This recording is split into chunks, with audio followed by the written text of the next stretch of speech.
ท่านกำลังติดตามรับฟังสถานีวิทยุกระจายเสียงพระพุทธศาสนาแห่งชาติและสังคม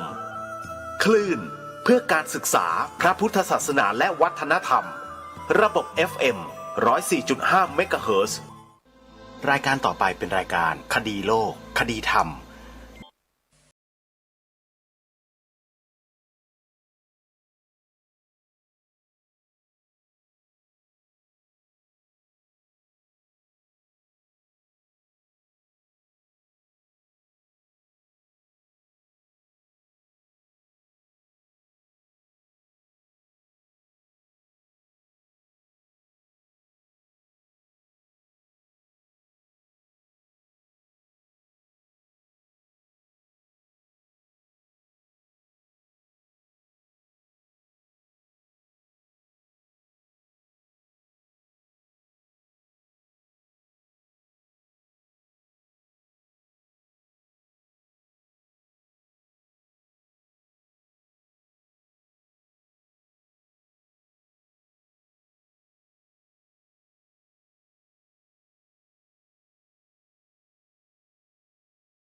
เป็นศาสนาสำหรับชาติเราศาสนาในสมัยนี้เป็นของที่แยกจากชาติไม่ได้เป็นความจำเป็นที่เราทั้งหลายผู้เป็นไทยจะต้องมั่นคงอยู่ในศาสนาพระพุทธซึ่งเป็นศาสนาสำหรับชาติเราพระพุทธศาสนาก็ดีหรือศาสนาใดก็ดีที่ตั้งมั่นอยู่ได้ก็ด้วยความมั่นคงของผู้เลื่อมใสตั้งใจที่จะรักษาและข้าพเจ้าพูดทั้งนี้ก็เพื่อชักชวนท่านทั้งหลายอย่างเป็นเพื่อนไทยและเพื่อนพุทธศาสนิกชนด้วยกันทั้งนั้นเพื่อความมั่นคงแห่งพระพุทธศาสนาข้าพเจ้ารู้สึกว่าได้ทำหน้าที่สมควรแก่อุปถัมภ์พระพุทธศาสนาเราจะตั้งใจรักษาศาสนาของเราด้วยชีวิตและถ้าท่านตั้งใจจะช่วยข้าพเจ้าในกิจอันใหญ่นี้แล้วก็จะเป็นที่พอใจข้าพเจ้าเป็นอันมากเพราะฉะนั้นเป็นหน้าที่ของเราทั้งหลายที่จะช่วยกันบำรุงรักษาพระพุทธศาสนาอย่าให้เสื่อมสูญไปการที่จะบำรุงพระพุทธศาสนาเราต้องรู้สึกก่อนว่าหลัก ของพระพุทธศาสนาคืออะไรเราจะถือว่าเราเป็นไทยด้วยกันหมดเราจะต้องรักษาความเป็นไทยของเราให้ยั่งยืนเราจะต้องรักษาพระพุทธศาสนาให้ถาวรวัฒนาการอย่างที่เป็นมาแล้วหลายชั่วโคตรของเราทั้งหลายพระบรมราโชวาทของพระบาทสมเด็จพระมงกุฎเกล้าเจ้าอยู่หัวรัชกาลที่ 6พระบรมราโชวาทก็ดีพระราชนิพนธ์ก็ดีหรือพระบรมราชโองการของพระมหากษัตริย์ถือเป็นบทบัญญัติแห่งกฎหมายทั้งหมดทั้งสิ้นการบัญญัติให้พระพุทธศาสนาเป็นศาสนาประจำชาติไทยไว้ในรัฐธรรมนูญจึงเป็นสิ่งที่ถูกต้องทั้งกฎหมายและทางโบราณราชประเพณีการบัญญัติให้พระพุทธศาสนาเป็นศาสนาประจำชาติไทยไว้ในรัฐธรรมนูญย่อมเป็นหลักค้ำประกันให้กับประชาชนคนไทยว่าตนได้ปฏิบัติตามกฎหมายอย่างแท้จริงการบัญญัติให้พระพุทธศาสนาเป็นศาสนาประจำชาติไทยไว้ในรัฐธรรมนูญมิได้เป็นการลิดรอนสิทธิเสรีภาพของผู้ใดแต่เป็นการยืนยันความจริงตามกฎหมายและประวัติศาสตร์ชาติไทยการบัญญัติให้พระพุทธศาสนาเป็นศาสนาประจำชาติไทยไว้ในรัฐธรรมนูญจะทำให้พระพุทธศาสนาได้รับการอุปถัมภ์และคุ้มครองจากรัฐดุจเดียวกันกับที่องค์พระมหากษัตริย์ทรงกระทำมาการบัญญัติให้พระพุทธศาสนาเป็นศาสนาประจำชาติไทยไว้ในรัฐธรรมนูญจะป้องกันพระพุทธศาสนาไม่ให้ถูกลัทธินิกายนอกศาสนากระทำการใดๆได้ด้วยอุบายต่างๆนานาการบัญญัติให้พระพุทธศาสนาเป็นศาสนาประจำชาติไทยไว้ในรัฐธรรมนูญจะทำให้สังคมไทยมีแต่ความสุขร่มเย็นเป็นธรรมทั้งต่อคนศาสนาอื่นและคนสัญชาติอื่นได้อย่างแท้จริง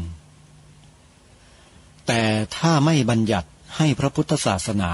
เป็นศาสนาประจำชาติไทยไว้ในรัฐธรรมนูญในอนาคตประเทศไทยจะต้องตกอยู่ในสถานะเดียวกันกับพื้นที่3 จังหวัดชายแดนภาคใต้อย่างแน่นอนพระบรมราโชวาทพระบาทสมเด็จพระเจ้าอยู่หัวในมหาสมาคมณพระที่นั่งอมรินทร์วินิจฉัย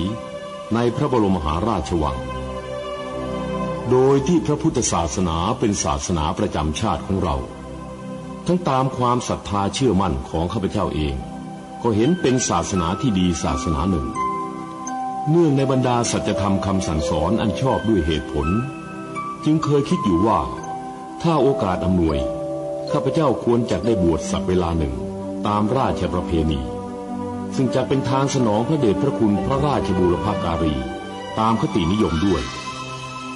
แต่นับตั้งแต่ข้าพเจ้าได้ครองราชย์สืบสันตติวงศ์ต่อจากสมเด็จพระเชษฐาธิราชก็ล่วงมากว่า10 ปีแล้วเห็นว่าน่าจะถึงเวลาที่ควรจะทำตามความตั้งใจไว้นั้นแล้วประการหนึ่งอันหนึ่งการที่องค์สมเด็จพระสังฆราชหายประชวรมาได้ในคราวประชวรครั้งหลังนี้ก่อให้เกิดความปีติยินดีแก่ข้าพเจ้ายิ่งนักได้มาคำนึงว่าถ้าในการอุปสมบทของข้าพเจ้าได้มีองค์สมเด็จพระสังฆราชเป็นพระอุปชฌาย์แล้วก็จะเป็นการแสดงออกซึ่งความศรัทธาเคารพในพระองค์ท่านของข้าพเจ้าได้อย่างเหมาะสมอีกประการหนึ่งจึงได้ตกลงใจที่จะบรรพชาอุปสมบทในวันที่ 22 เดือนนี้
จำนำพรรษาในพระอารามของแต่ละท่านที่ได้อธิษฐานพรรษาแล้วนั้นตลอดทั้ง3 เดือนตลอดทั้ง3 เดือนนี้อารามต่างๆก็จะมีกิจกรรมเฉพาะภายในของพระอารามเพื่อให้พระสงฆ์สามเณรอารามิกชนทั้งหลายนั้นได้ถือปฏิบัติตามแบบแผนประเพณีของแต่ละพระอารามและอารามต่างๆได้ถือปฏิบัติกันมาแต่หลักใจความสำคัญก็คือให้ทุกท่านและทุกคนนั้นอยู่ในกรอบของพระธรรมวินัยองค์สมเด็จพระบรมศาสดาสัมมาสัมพุทธเจ้าทรงมีพระบรมพุทธานุญาตไว้ให้พระภิกษุอยู่จำพรรษา3 เดือนไม่ให้ออกนอกเขตพรรษาเว้นแต่มีกิจที่จำเป็นที่สามารถจะสัตตาหกรณียะออกไปได้ไม่เกิน7 ราตรีหรือ7 วันเพราะฉะนั้นในพรรษานี้ถ้าหากญาติโยมเห็นพระสงฆ์ต่างถิ่นเดินทางมาค้างแรมไปทำกิจกรรมที่นู่นที่นี่โยมไม่ต้องตกใจนะพระสงฆ์ท่านได้รับพระบรมพุทธานุญาตให้สัตตาหกรณียะ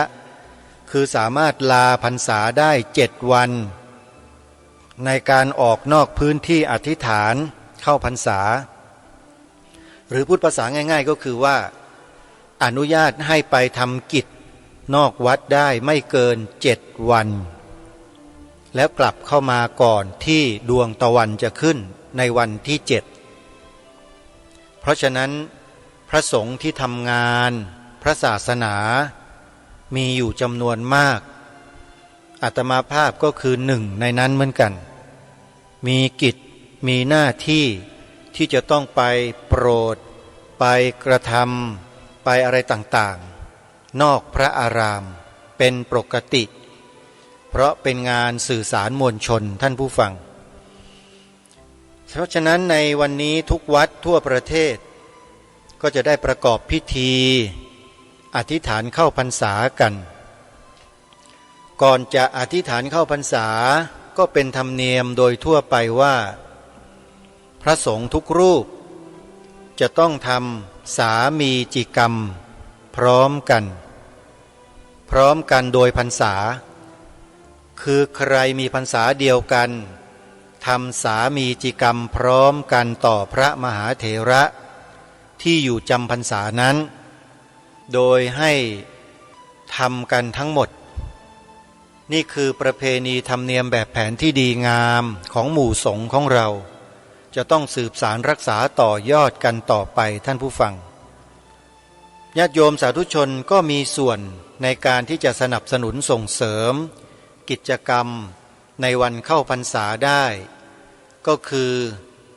การถวายผ้าอาบน้ำฝนถวายอุปกรณ์เครื่องมือเครื่องใช้ต่างๆในพรรษาเพื่อให้พระสงฆ์ท่านนั้นได้รับความสะดวกในการใช้สอยปัจจัยต่างๆเหล่านั้นเพื่อให้เกิดความเหมาะสมต่อสมณะสารูปญาติโยมพุทธบริษัทเราจึงนิยมทำบุญกันในวันเข้าพรรษากันก็ขอเชิญชวนศรัทธาสาธุชนทุกท่านไปวัดกันนะโยมนะเพื่อไปทำบุญกันหลังจากเข้าพรรษาแล้วพระสงฆ์ที่อยู่จำพรรษานั้นทำอะไรถ้าเป็นสำนักศึกษาเล่าเรียนก็จะศึกษาเล่าเรียนพระธรรมวินัยตลอดทั้งพรรษาเลยพอออกพรรษาแล้วก็เตรียมที่จะสอบกันนี้เป็นปกติของหมู่สงฆ์ของเราอยู่จำพรรษาเพื่อศึกษาเล่าเรียนพระธรรมวินัยในที่นี้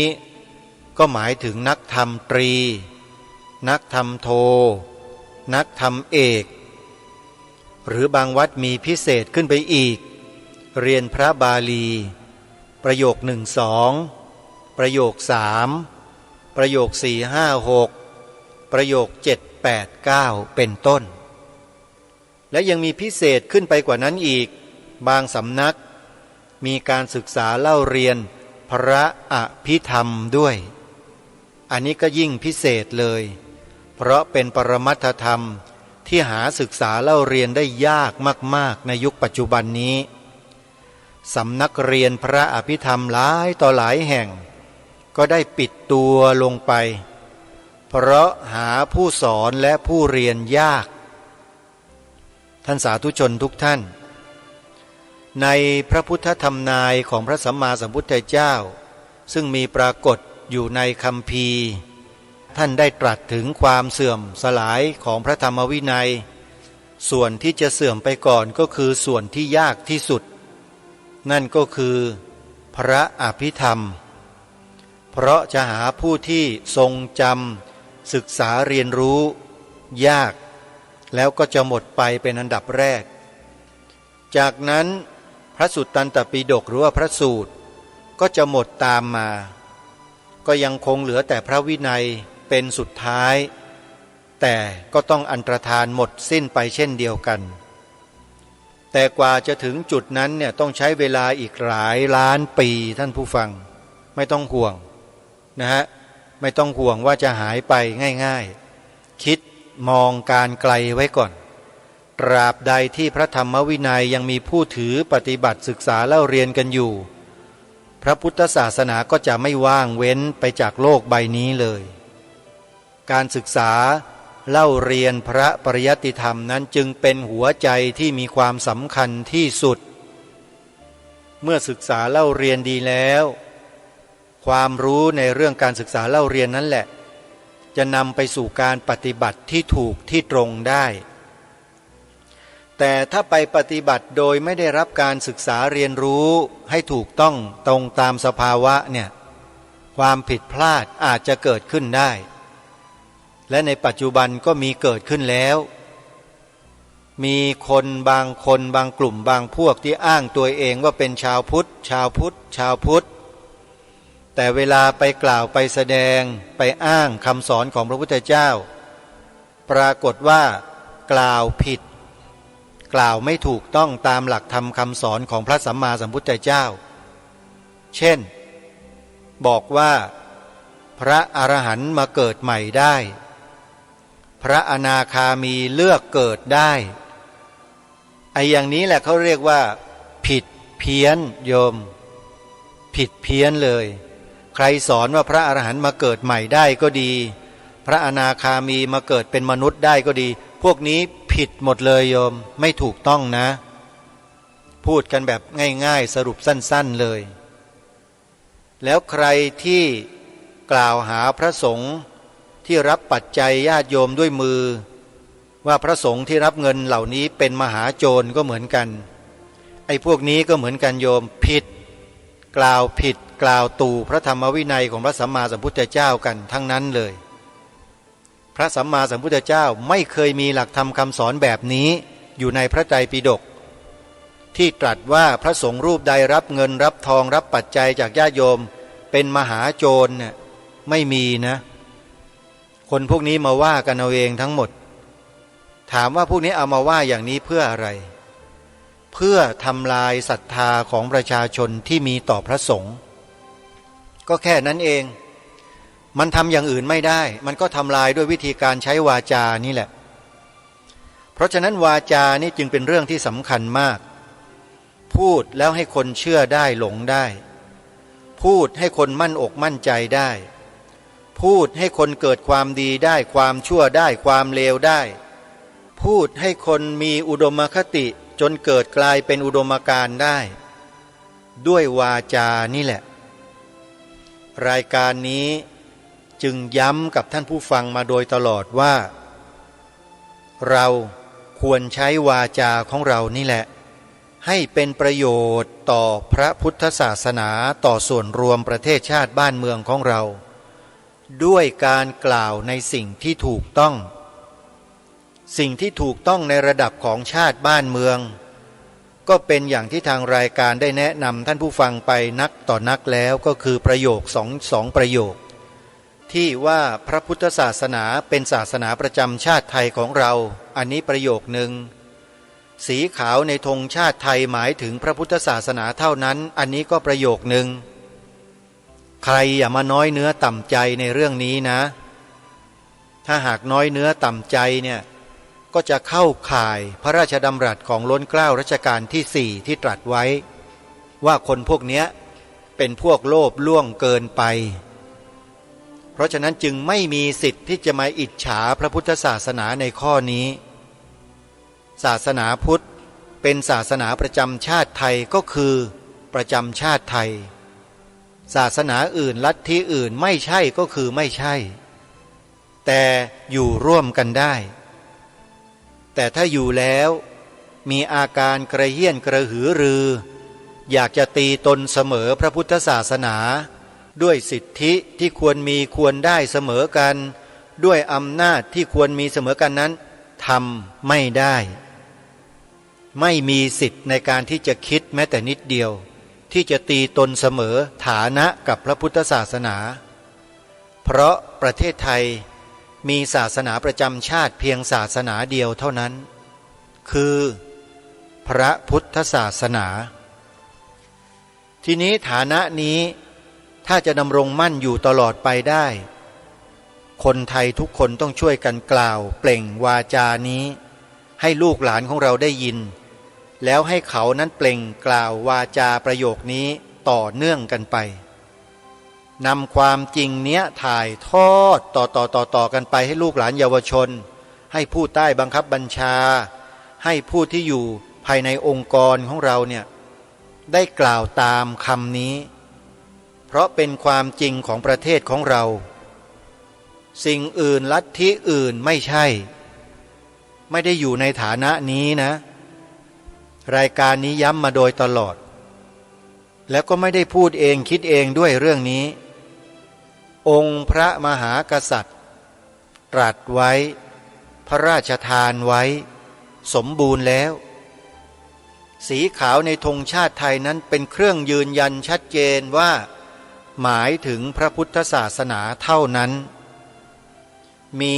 พระราชนิพนธ์ความหมายธงไตรรงค์องค์พระมหากษัตริย์พระราชนิพนธ์ไว้รับรองอยู่รายการนี้จึงไม่ใช่รายการมั่วนิ่มมั่วไม่ได้โยม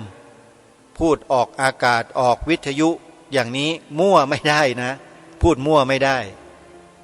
มีแต่คนที่ไม่ต้องการความจริงนี้เท่านั้นแหละที่มั่วมาตั้งแต่เกิดไอ้พวกเนี้ย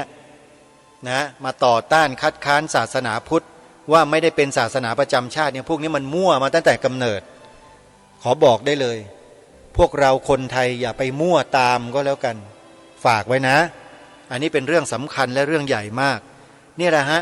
วาจาวจีกรรมนี่แหละจะสามารถทำรงรักษาความเป็นไทยความเป็นเอกราชความเป็นศาสนาประจำชาติของไทยเราไว้ได้ถ้าเราใช้วาจา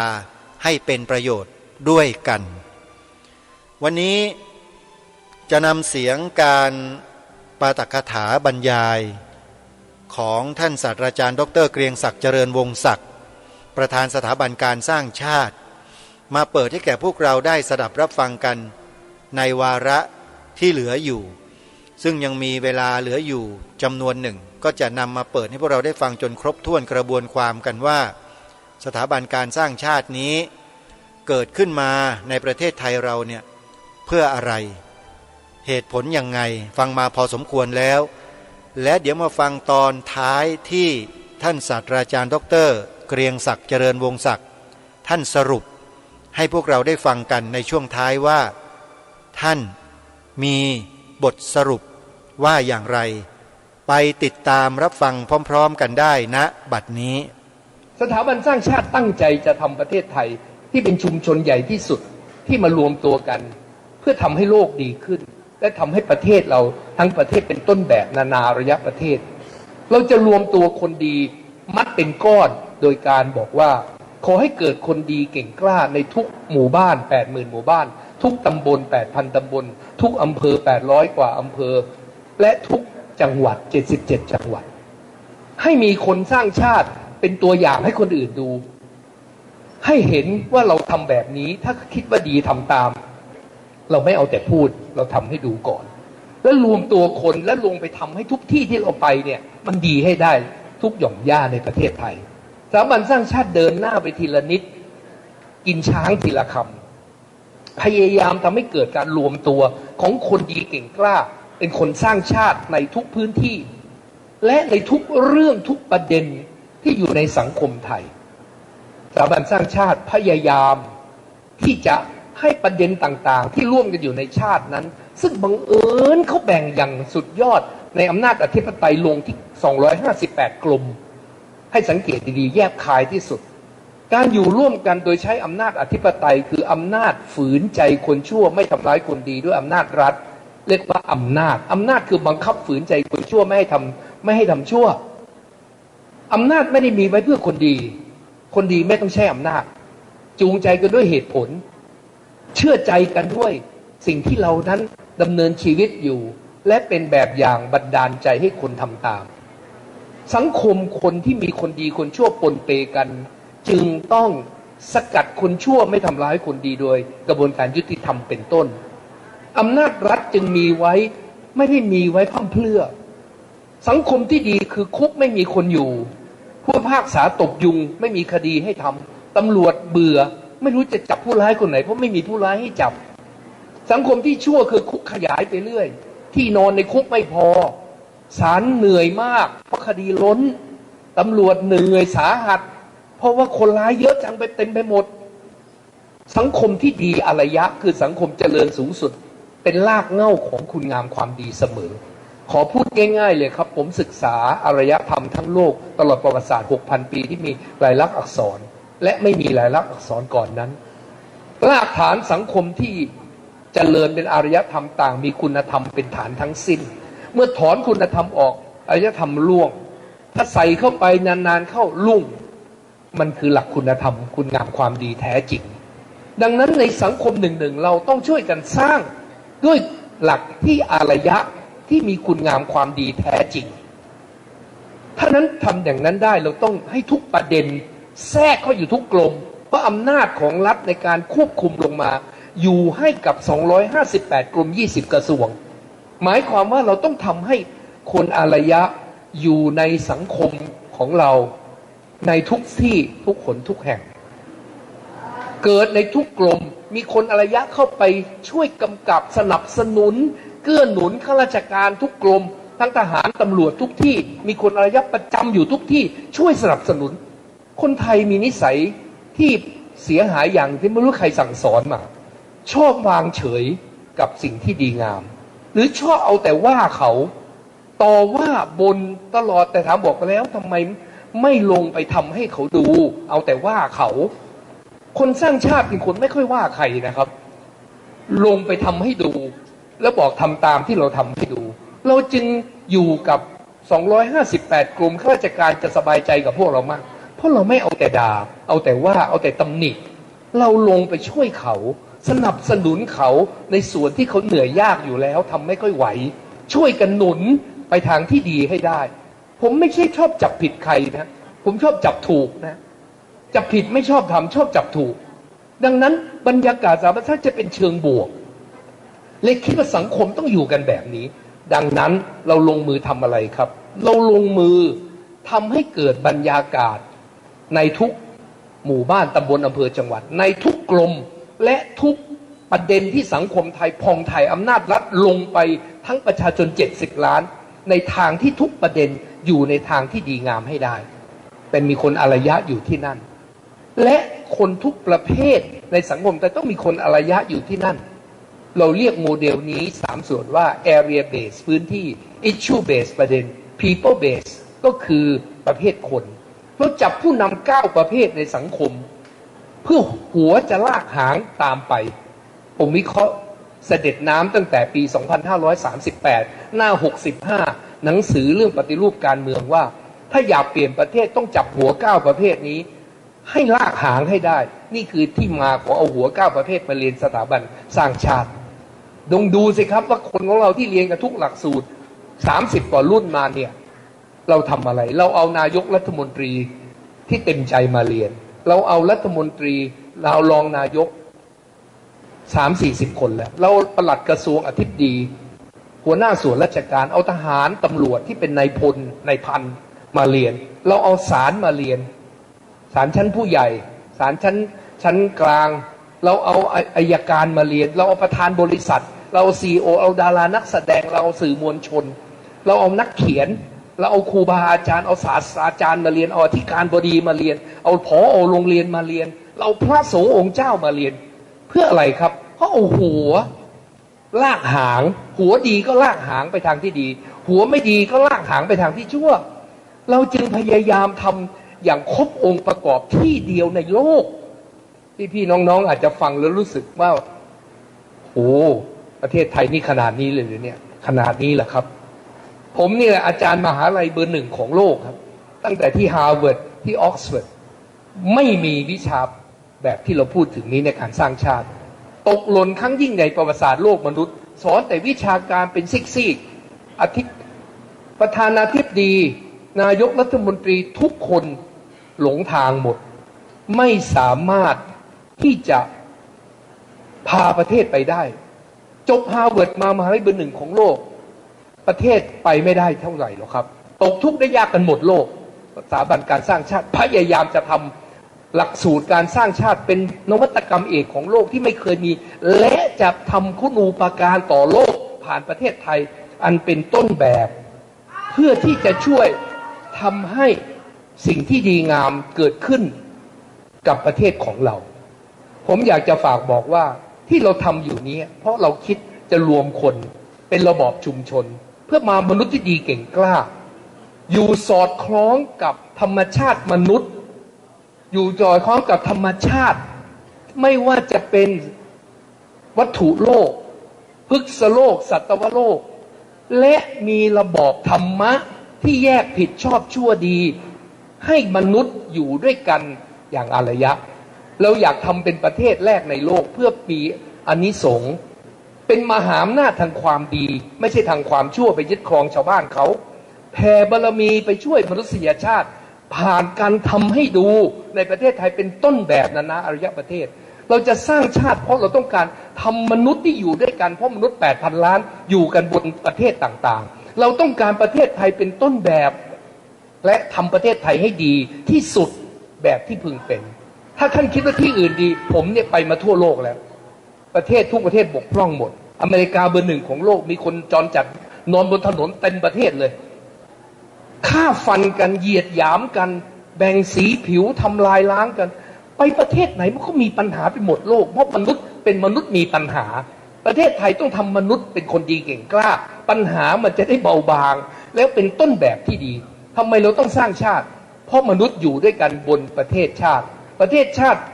อดีตประกอบด้วยแค่4องค์ประกอบครับคือมีดินแดนมีประชากรมีอำนาจอธิปไตยและมีรัฐบาลแค่นี้เป็นรัฐแล้วมี200ประเทศโดยประมาณ244ถ้าจะเอาจริงๆและเขตดินแดน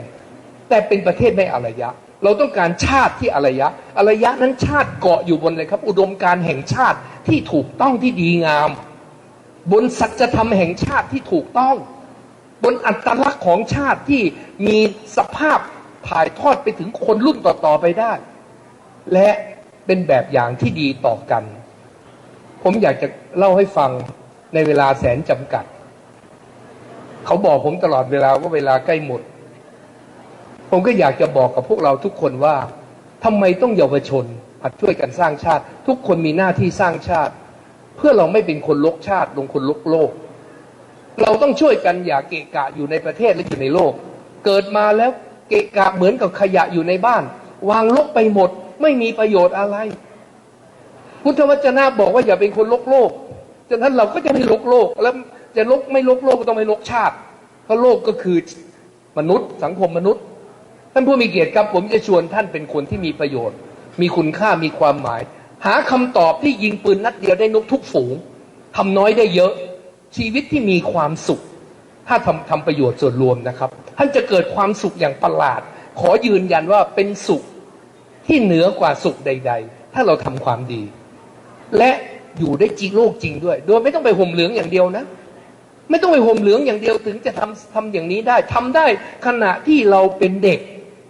ทำไมเราจำเป็นต้องให้คนทั้งชาติเห็นอันนี้ก็มีผู้ใหญ่สุขุนหนึ่งมาช่วยทำให้ดู ทุกคนที่เขามาจัดค่ายนี้เขาเสียสละกันหมดพระสงฆ์องค์เจ้าเป็นพระธรรมแท้ๆเลย พอเราเรือสละพระทอทหารสละอำธรรมพระลงมือทำหมดเนี่ยพระมาที่นี่ทำกับข้าวให้พวกเราด้วยรู้ไหมพระสงฆ์องค์เจ้าเนี่ยพระจัดเก้าอี้ให้ด้วยรู้ไหมนี่พระธรรมแท้ๆเลยทำให้ดู เพราะเราทำให้ดูหมดผู้ใหญ่คฤหัสถ์พระทำหมดเพื่อให้เยาวชนเห็นแบบว่าผู้ใหญ่พวกนี้ก็ไม่ได้ประโยชน์จากเราอีกไม่นานพวกเราก็ตายกันหมดเหลือแต่พวกเราขึ้นเป็นผู้ใหญ่แทนเราแล้วมาทำไมเมื่อไม่ได้ประโยชน์ก็มีคนแบบนี้อยู่บ้างในโลกไม่ได้ทำเพื่อประโยชน์ตัวเองคิดถึงอนาคตถ้าทำกับเยาวชนอนาคตประเทศชาติของเราอยู่ในมือพวกเราทุกคนอยากฝากพวกเรารับต่อจากพวกเราที่เป็นผู้ใหญ่ผมทำมาตั้งแต่เด็กจนวันนี้จะทำได้กี่ปีจะทำต่อไปแต่พวกเราต้องรับไม้ต่อวันนี้มาพูดกันตรงไปตรงมาเยาวชนมีวิถีชีวิตจะถูกหลอกหรือจะใช้ชีวิตที่ดีงามแล้วแต่เราเลยถ้าจะแบบหลอกเหมือนคนทั่วไปก็คือคนก้อนใหญ่ที่เดินในหนทางที่ชีวิตไร้สาระอยู่ไปเพื่ออะไรครับอยู่เพื่อทำมาหากินอยู่เพื่อเกียรติยศลาภยศสรรเสริญอย่างเดียวที่คนก็เดินกันไปในที่สุดตายไปไม่ได้อะไรสักอย่างทำไมไม่ใช้ชีวิตมีประโยชน์มาทำประโยชน์ต่อแผ่นดินสร้างประเทศให้เจริญอย่างเป็นรูปธรรมร่วมมือกันตั้งเข็มชีวิตให้ถูกแต่ต้นอย่ากลายเป็นเศษวัสดุเหลือใช้ที่อยู่บนโลกให้กลายเป็นคนมีคุณค่าจริงๆที่เลอค่าและทำประโยชน์จริงๆขออยากฝากพวกเรานะครับผมขอชวนน้องๆรวมตัวกันเป็นชมรมเยาวชนสร้างชาติในโรงเรียนและถ้าสงสัยอะไรอย่าเพิ่งด่วนอย่าด่วนเลิกราในทางดีงามอย่าให้ใจแกว่งคุยกับพวกคนหวังดีให้ความเห็นยืนมั่นอยู่ในสิ่งที่ดีงามและพวกเราใช้ไปตลอดชีวิตผมขอบอกจริงๆกับน้องๆทุกคนนะครับพวกเรามาที่นี่หวังดีวันที่เปลี่ยนชีวิตผมคือวันผมเป็นอายุเท่านี้แหละผมเห็นคนตาบอดยืนขอทานอยู่หน้าโรงเรียนก็แบ่งค่าขนมให้แต่คิดว่าไม่ยั่งยืนเลยต้องลงมือทำมากกว่านั้นลงมือทำโดยการไปแปลหนังสือคนตาบอดภาษาเบรลล์เพื่อให้เขามีความรู้เขาจะได้เลี้ยงตัวเองได้โดยไม่ต้องพึ่งคนอื่นทำอยู่4 ปีเต็มตอนเป็นเด็กมัธยมและไปขอทุนการศึกษาให้คนตาบอดได้เรียนจนคนตาบอดเรียนจบโรงเรียนผมและก็ไปเรียนมหาวิทยาลัยจบมี1 คนในนั้นไปจบมหาวิทยาลัยฮาร์วาร์ดเป็น1 ของโลกกลับมาเป็นศาสตราจารย์ที่ธรรมศาสตร์ที่ตาบอดเราทำอะไรได้ทำเถอะครับมีความคิดให้ความคิดมีเวลาให้เวลามีเงินให้เงินมีแรงให้แรงทำทุกขณะจิตอย่าทำตอนเป็นผู้ใหญ่อย่าทำเพราะกลัวว่าใกล้ตายแล้วต้องรีบเข้าวัดรีบทำตั้งแต่เด็กทำแต่ต้นคิดอะไรได้ทำผมสร้างโรงเรียนหมู่บ้านยากจนที่อีสานระดมเงินเองอิฐหินปูนทรายตะปูไม้ตั้งแต่เด็กมัธยมเป็นเด็กมัธยมระดมเพื่อนไปนอนกลางดินกินกลางทรายสร้างโรงเรียนที่บ้านคุ้มอำเภอมหาชนะชัยอุบลราชธานียุคนั้นวันนี้ยโสธรชีวิตผมเป็นวัยรุ่นขอฝากน้องผมไม่มีเวลาที่จะไปเล่นเรื่องไร้สาระเลยครับการพนันไม่เคยเล่นเกิดมาตั้งแต่เกิดจนแก่ป่านนี้ไม่เคยเล่นการพนันเลยครับบุหรี่ไม่เคยสูบไม่เคยเมาเลยสักครั้งนอกจากมึน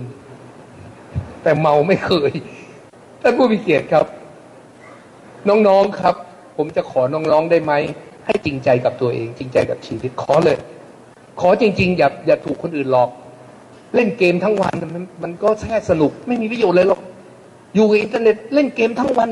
ไม่มีประโยชน์เลยเท่าไหร่หรอกสร้างตัวเองให้เป็นคนที่มีคุณภาพนะครับเป็นคนดีเก่งกล้าอะไรทำให้เรามีเป็นผู้ใหญ่ที่มีคุณภาพทำตอนนี้เลยและทำความดีตั้งแต่เดี๋ยวนี้อย่ารอทำตั้งแต่เดี๋ยวนี้เลยครับทำเต็มที่ทำตลอดชีวิต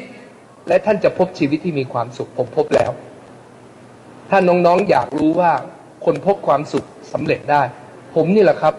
นักเรียนทุนที่สอบได้ที่1ชนะนักเรียนทุนทั่วโลกที่ไปเรียนด้วยกันผมไม่ได้ฉลาดกว่าเขาแต่ผมมีอุดมการณ์เหนือเขาดังนั้นมหาลัยชั้นนำของโลกผมเรียนหมดผมเป็นนักคนไทยเหลืออยู่คนเดียวมั้งครับที่เรียนมหาลัยชั้นนำ3 ที่ในโลก4 ที่ไม่มีใครเรียนอยู่มหาลัยชั้นนำหมดในขนาดนี้บอกว่าแต่ไม่ได้ตั้งใจแค่เป็นหนอนหนังสือนะสอบได้ที่1โดยที่ไม่ได้ฉลาดกว่าคนอื่นแต่เพราะผมเชื่อว่าความดีพาไปตั้งใจทำดีครับเรียนให้เก่งที่สุดเรียนให้มากเรียนให้มาพัฒนาศักยภาพเราและผมตัดสินใจเรียนเพื่อแก้ปัญหาประเทศไม่ได้เรียนเพื่อตัวเองนะผมได้ทุนเรียนแพทย์คนเรียนเก่งยุคผมอยู่หัวแถวนะห้องผมทั้งห้องเรียนแพทย์กับวิศวะเกือบหมดนักเรียนทุนแพทย์แต่ ถ้าเป็นแพทย์สบายครับเงินเยอะ แต่ผมไปเรียนวิชาแก้ความจนของประเทศ จะชวนน้องครับต้องคิดนอกกรอบอย่าเดินเป็นสิงสาราสัตว์ทำมาหากินและเล็มหญ้าทั้งวันในชีวิตไม่เอาใช้ชีวิตอย่าอยู่ภายใต้การมุ่งหาแต่ประโยชน์ตัวเองใช้ชีวิตมีประโยชน์เรามีค่ามากกว่านั้นเพราะจะมีประโยชน์อะไรที่ใช้ชีวิตแบบไร้สติชวนน้องๆนะครับคิดถึงชีวิตที่มีค่าของเราและอยากให้พวกเรานั้นลุกขึ้นไปในการที่จะทำหน้าที่ทุกขณะจิตอย่ารอเป็นผู้ใหญ่ทำตอนนี้เลยครับไปเป็นหัวหน้าชวนเพื่อนมาอย่าให้เพื่อนชวนเราไปเอาเพื่อนทั้งแก๊งของเราที่เป็นคนสนิทเอาเข้ามาเป็นคนสร้างชาติให้หมดเร็วที่สุดตั้งค่ายในนี้เลยตั้งชุมนุมเยาวชนในนี้เลยกลับไปทำเลยและชวนเพื่อนมาทางที่ดีแล้วโตขึ้นอย่าทิ้งอุดมการณ์นี้ก้าวไปข้างหน้าทำไปตลอดชีวิตไม่ว่าอิริยาบถใดเลือกแฟนระวังให้ดีนะถ้าแฟนไม่สร้างชาติอย่าไปเอาเขามาเป็นแฟนเด็ดขาดอย่าเอาเด็ดขาดปล่อยพวกนี้สูญพันธุ์นะไม่ต้องไปเป็นแฟนเพราะว่าสังคมไทยไม่ได้ต้องการคนเป็นคนธรรมดาสามัญเราต้องการคนดีเยอะๆเลือกงานทำไงครับอย่าไปเลือกงานมีเงินเป็นหลักเงินเป็นเรื่องง่ายใครๆก็ให้เราได้ถ้าเรามีความสามารถแต่ขอให้เราเลือกคุณงามความดีว่างานนี้มีประโยชน์จริงไหมเราถึงทำฝากบอกน้องนะครับผมเกิดมาไม่เคยสมัครงานมีแต่คนเอางานมาให้น้องครับถ้าน้องไม่มีกำลังใจดูผมนะผมไม่ได้ฉลาดกว่านักเรียนทุนทั่วโลกแต่ผมได้ที่หนึ่งนะผมไม่เคยสมัครงานนะแต่มีคนเอางานให้ผมชีวิตผมไม่ทำงานเนี่ยเงินเดือนหลายล้านบาทต่อเดือนมีใครบ้างในประเทศไทยได้หลายล้านบาทต่อเดือนแต่วันนี้ผมมาช่วยทำงานให้กับสถาบันสร้างชาติไม่ได้เงินสักบาทนะครับทำฟรีนะครับเพราะโง่ไหมเนี่ยคนนี้โง่ไหมเนี่ยถ้าก่อนจะว่าผมโง่คิดให้ดีซะก่อนนะผมคิดสละตะแล้วไม่โง่หรอกครับกราบเรียนทุกคนนะครับอย่าเดินตามทางของโลกอย่าเดินตามแบบขาดความมีสติคิดให้ดีเพราะวันหนึ่งชีวิตจะสิ้นสุดแต่ใช้ชีวิตอย่างไรชวนน้องมาสร้างชาติด้วยกันและทำตลอดชีวิตจนกว่าจะสำเร็จด้วยกันดีไหมครับใครเห็นด้วยบอกอารยะใครเห็นด้วยยกมือขึ้นโบกมาให้ผมน้องขอให้น้องเป็นไอดอลให้คนอื่นได้ไหมขอเรื่องสุดท้ายอย่าไปสนใจไอดอลที่เป็นแค่สิ่งฉาบฉวยเช่นร้องเพลงเก่งเต้นเก่งนะครับอะไรนะเตะฟุตบอลเก่งอันนี้เราขอบคุณที่เขาเก่งแต่ไอดอลที่แท้คืออะไรไหมคือการเป็นคนที่เป็นแบบอย่างที่ดีจนนับถือที่สุดจนอยากเรียนแบบในทุกมิติชีวิตอยากให้น้องเป็นคนอย่างนั้นให้เพื่อนเรียนแบบได้ไหมได้ไหมเป็นไอดอลแบบใหม่ให้ผมดูได้ไหมอย่าไปให้คนอื่นมาเป็นไอดอลจูงจมูกเราไอดอลบ้าๆบอๆงี้ไม่เอาเราเป็นไอดอลที่ดีจูงคนอื่นตามมาทางที่ดีตกลงไหมขอบคุณมากครับ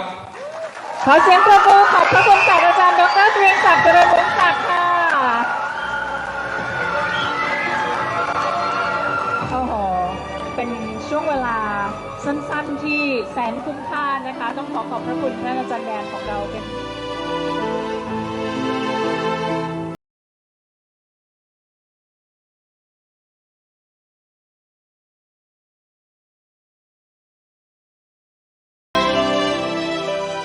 ท่านสาธุชนผู้ฟังทุกท่านนี่คือประธานสถาบันการสร้างชาติศาสตราจารย์ดร.เกรียงศักดิ์เจริญวงศ์ศักดิ์ถ้าเราฟังด้วยจิตที่ไม่มีอคติแล้วก็ยึดหลักคุณงามความดีเป็นพื้นโดยไม่เห็นว่าเป็นเขาเป็นเรานะครับเราจะมองเห็นคุณค่าในจิตใจของบุคคลคนนี้ไม่น้อยเลยสิ่งที่เป็นบทสรุปที่อาจารย์แดนได้พูดกับเด็กๆเยาวชนและคนที่มาร่วมกิจกรรมในวันนี้เนี่ยในวันนั้นนะฮะมันบ่งบอกให้เห็นถึงความทุ่มเทความเสียสละความตั้งใจมั่นการมีสติยึดหลักคุณงามความดีต่างๆมันครบสมบูรณ์อยู่ในตัวบุคคลแล้วเขาก็ได้ระเบิดมันออกมาให้เป็นหลักวิชาการที่จะนำมาถ่ายทอดให้กับ พี่น้องประชาชนคนไทยของเราอยู่ที่สถาบันชื่อว่าสถาบันการสร้างชาติถ้าใครต้องการจะศึกษาเรียนรู้จากสถาบันนี้เซิร์ชดูใน Google นะฮะเซิร์ชดูใน Google แล้วท่านลองไปศึกษาเรียนรู้ไปฟังไปติดตามดู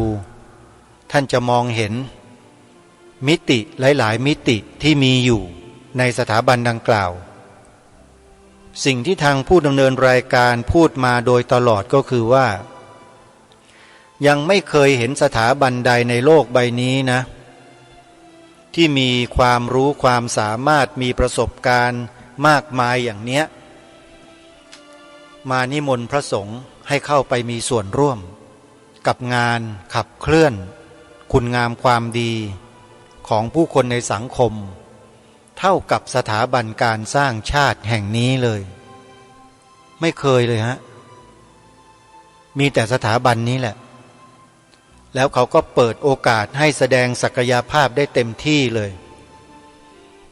พระสงฆ์ที่เข้าไปศึกษาเรียนรู้แลกเปลี่ยนเรียนรู้กับเพื่อนๆนักศึกษาพี่ๆนักศึกษาด้วยกัน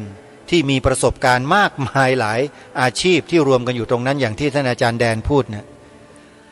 ทำให้เรามีมุมมองใหม่ๆเกิดขึ้นในสังคมเยอะเลยมุมมองอันหนึ่งก็คือว่าเราไม่สามารถที่จะยืนอยู่คนเดียวในโลกใบนี้ได้หมู่คณะของเราจะอยู่โดดเดี่ยวเดียวดายโดยไม่อาศัยหมู่คณะของคนอื่นเราอยู่ไม่ได้นะฮะแต่ในการอาศัยดังกล่าวนั้นมันเป็นศิลปะมันเป็นเทคนิควิธีการที่เราจะต้องไปเรียนรู้ไปนำมาใส่ความรู้ให้แก่เราเพื่อพัฒนาศักยภาพทั้งทางความคิดทั้งทางการพูดการแสดงออกการกระทำทุกสิ่งทุกอย่างมันเป็นศิลปศาสตร์อยู่ในนั้นหมดและเจ้าของสถาบันคืออาจารย์แดนคนนี้นำสิ่งเหล่านั้นเนี่ยมาถ่ายทอดให้กับพี่น้องคนไทยของเราแล้วแต่ขอฝากไว้อย่างหนึ่งก็คือว่าถ้าไม่มีความมั่นอกมั่นใจตัวเองว่าจะเป็นคนดีตลอดชาติได้เนี่ยเราอย่าเพิ่งตัดสินใจอะไรถ้าคิดว่าเราไม่สามารถจะตัดความเห็นแก่ตัวแบบสุดๆออกไปได้เนี่ยก็อย่าเพิ่งเข้าไปศึกษาเรียนรู้เลยเพราะมันจะไม่เกิดประโยชน์อะไรเลยกับการที่เราจะนำเอาวิชาการเหล่านั้นออกมาใช้แก่สังคมเพื่อนมนุษย์ด้วยกันแนวความคิดวิธีการต่างๆที่สถาบันนี้นำไปใช้เนี่ยต้องขอบอกเลยว่าส่วนมากเลยนะส่วนมากนะฮะนำไปจากหลักธรรมของพระพุทธศาสนาแทบจะทั้งนั้นเลยโยมอันนี้คือการวิเคราะห์ของอาตมาภาพในฐานะที่เป็นนักเรียนนักศึกษาปรมัตถธรรมซึ่งถือว่าเป็นหลักวิชาการชั้นสูงของพระพุทธศาสนาลองมาวิเคราะห์ดูแล้วว่าสภาวะที่อิงอาศัยกันเป็นเหตุปัจจัยแล้วทำให้เกิดกระบวนการทางความคิดต่อยอดการกระทำอย่างต่อเนื่องไม่มีที่สิ้นสุดตรงนี้เนี่ยมาจากหลักธรรมคำสอนในทางพระพุทธศาสนาแทบจะทั้งนั้นเลยถามว่าอาจารย์แดนแกเรียนนักธรรมตรีโทเอกไหมแกเรียนพระอภิธรรมหรือเปล่าแกศึกษาพระไตรปิฎกไหมจบปรริญญาธรรมกี่ประโยคไม่มีเลยสักประโยคไม่มีเลยสักชั้นใดชั้นหนึ่งไม่ได้เรียนเลยฮะแต่ท่านเป็นนักศึกษาค้นคว้าเป็นนักฟังที่ดีแล้วเป็นนักวิเคราะห์วิจัยที่เฉียบคมสติปัญญา IQ นั้นถือว่าสูงฟังแล้วเข้าใจเลยเวลาไปเรียนนั่งเรียนอยู่ในสถาบันอาจารย์แดนเวลาพูดเนี่ยจะยกตัวอย่างใครรู้ไหมฮะหนึ่งพระสัมมาสัมพุทธเจ้าสองเจ้าประคุณสมเด็จพระพุทธโฆษาจารย์ปอ.ประยุตโตสามพระเดชพระคุณท่านเจ้าคุณพระพรหมบัณฑิตกรรมการมหาเถรสมาคมเจ้าคณะภาคสองอดีตอธิการบดีมหาวิทยาลัยมหาจุฬาลงกรณราชวิทยาลัยและพระสงฆ์อีกหลายๆท่านววชิระเมธีอย่างเงี้ยท่านยกขึ้นมา ยกขึ้นมาเพราะท่านยกย่องว่าเป็นปราชญ์ของสังคมของโลกบุคคลคนนี้ยกย่องพระญาติโยมลองคิดดูแล้วกันว่าคืออะไรล่ะคืออะไรเขาไม่ได้ไปยกย่องพระเจ้าที่ไหนเลยฮะยกย่องพระสงฆ์ที่ตัวเป็นๆอยู่ทุกวันเนี้ยแล้วท่านก็ไปนั่งฟังสนทนาพูดคุยจนตกผลึกแล้วท่านก็มันตั้งสถาบันแล้วก็แลกเปลี่ยนเรียนรู้ให้ความรู้หลักวิชาการต่างๆให้แก่ผู้คนตรงนี้แหละจึงทำให้กระผมและอาตมาภาพเนี่ยมีความรู้สึกว่าถ้าเราคนไทยนะลดอัตราตัวตนของเราลงมาสักนิดหนึ่งลดอคติออกไปสักหน่อยหนึ่งแล้วก้าวเข้าไปสู่แนวทางที่สถาบันนี้เขาให้ความรู้เราเนี่ยคิดว่าสิ่งดีๆจะเกิดขึ้นในบ้านเมืองเราเยอะเลยอาการที่ชอบวางเฉยและชอบจับผิดกันต่อกันไม่ไว้วางใจกันในหมู่สังคมไทยเราเนี่ยมันจะลดลงเยอะเลยนะเนี่ยเพราะสิ่งเหล่านี้มันคือปัญหาของการพัฒนาประเทศความที่ไม่ลดละไม่ปล่อยวางยึดมั่นในอัตตาตัวตนสูงมีทิฏฐิมานะไม่ยอมใครจับแต่ผิดจ้องจับแต่ผิดคนอื่นไม่เคยมองคนอื่นในแง่บวกไอ้ตรงนี้คือจุดอ่อนของพวกเรากันมองเห็นเลยถ้าหากยังมีอย่างนี้กันอยู่นะไม่เปิดใจให้มันกว้างๆเนี่ยเราพัฒนาชาติยากแต่แนวทางมีไม่มีไปศึกษาแล้วพัฒนากันได้นะฮะใครสนใจก็ลองเสิร์ชดูในข้อมูลใน Google สถาบันการสร้างชาติวันนี้เวลาของรายการหมดท่านผู้ฟังพรุ่งนี้ทางรายการมีความรู้มีข้อมูลที่เกี่ยวกับวันอาสาฬหบูชามาให้กับทุกท่านได้สดับรับฟังกันเพื่อเป็นการทบทวนนะปีหนึ่งจะมีครั้งหนึ่งนะโยมนะว่าเป็นวันสำคัญอย่างไรและเกี่ยวข้องอะไรมาจนถึงปัจจุบันนี้แล้ววันนี้วันอาสาฬหบูชาเนี่ยได้ถูกยกขึ้นเป็นวันสำคัญเป็นวันสำคัญของชาติได้อย่างไรโดยบุคคลใดเดี๋ยวติดตามรับฟังกันในวันพรุ่งนี้วันนี้เวลาของรายการหมดลงแล้วท่านผู้ฟังต้องขอสมมุติยุติไว้ที่เพียงเท่านี้พบกับรายการได้ใหม่ในวันต่อไปขอความสุขสวัสดีจะมีแด่ท่านผู้ฟังทุกท่านทุกคนเทินขอเจริญพรกล้าคิดก็ต้องกล้าทำอย่ากลัวถ้าทำความดีเร่งศึกษาปัญหาให้ทันท่วงทีเมืองไทยจะพัฒนากว่านี้รายการดีๆคดีโลกคดีธรรมขอรำพันบรรยายความคิดเครื่องหมายแห่งสีทั้งสามงามถนัดขาวคือบริสุทธิ์สีสวัสดิ์หมายพระไตรรัตน์และธรรมะคุ้มจิตไทยแดงคือโลหิตเราใส